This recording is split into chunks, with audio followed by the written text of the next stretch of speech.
से लगा के बोतल मस्ती में थोड़ा जी ले।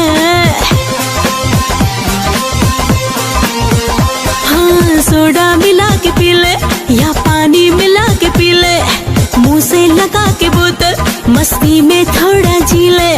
बेटी अंगूर की हो या मेरी चढ़ी जवानी, दोनों में नशा बराबर, दोनों में नशा बराबर। अरे झूम झूम के पिए, अरे झूम झूम के पिए, अरे झूम झूम के पिए, अरे झूम झूम के पिए।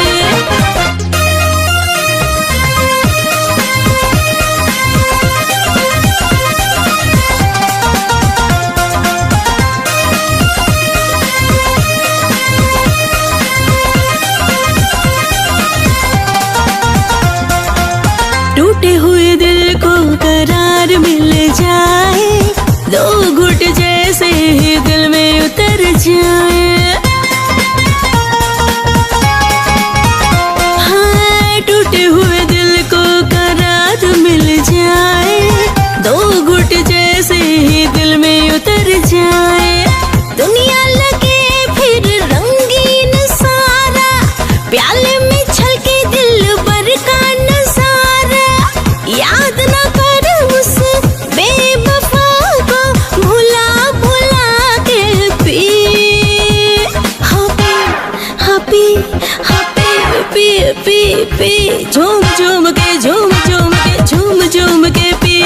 हाँ झूम झूम के झूम झूम के झूम झूम के पी।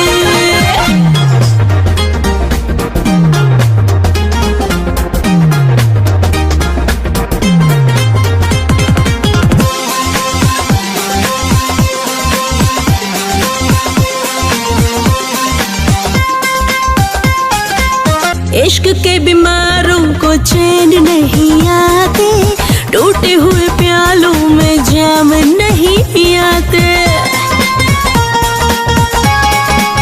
है इश्क के बीमारों को चैन नहीं आते, टूटे हुए प्यालों में जाम नहीं आते। मुझको लूटा सबको लूटा, झूठी कसमें वादा झूठा।